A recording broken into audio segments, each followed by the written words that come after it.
নমস্কার বন্ধুরা, নিশ্চয়ই সবাই ভালো আছেন। সন্দেশের রান্নাঘরে আপনাদের সবাইকে স্বাগত।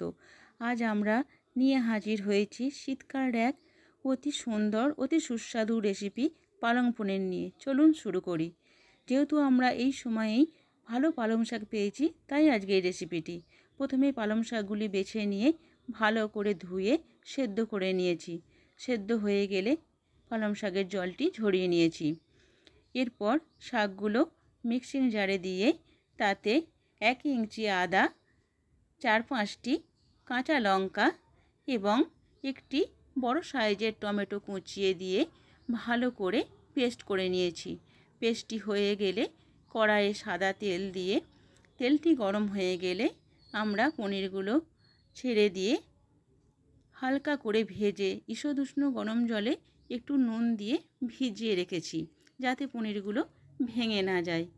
এরপর কড়াইয়ে জিরে, 3টি এলাচ, 3টি লবঙ্গ এবং 1 ইঞ্চি দারচিনি ফোড়ন দিয়ে কুচিয়ে রাখা পেঁয়াজগুলো ভেজে নিয়ে বেটে রাখা রসুনটি দিয়েও আরও একটু ভেজে নেব।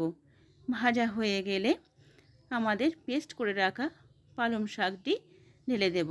ভালো করে একটু কষিয়ে নিয়ে তাতে পরিমাণ মতো নুন, হলুদ, 1 চামচ লঙ্কা গুঁড়ো, 1 চামচ ধনে গুঁড়ো, 1 চামচ জিরে গুঁড়ো এবং 1 চামচ চিনি দিয়ে আরও ভালো করে কষিয়ে নেব। একটুখানি জল দিয়ে ভেজে রাখা পনিরগুলো জল শুধু তাতে ঢেলে দেব। আরও একটু কষিয়ে নিয়ে একটি পাত্র ঢাকা দিয়ে দেব। গ্রেভিটি আরও গাঢ় হয়ে এলে ওপর থেকে 1 চামচ গরম মশলা গুঁড়ো ছড়িয়ে আরও একটু নাড়াচাড়া করে নিয়ে ওপর থেকে বাটার ছড়িয়ে দিলেই রেডি আমার পালং পনির রেসিপি। কথা দিচ্ছি আপনাদের সত্যি খুব ভালো লাগবে।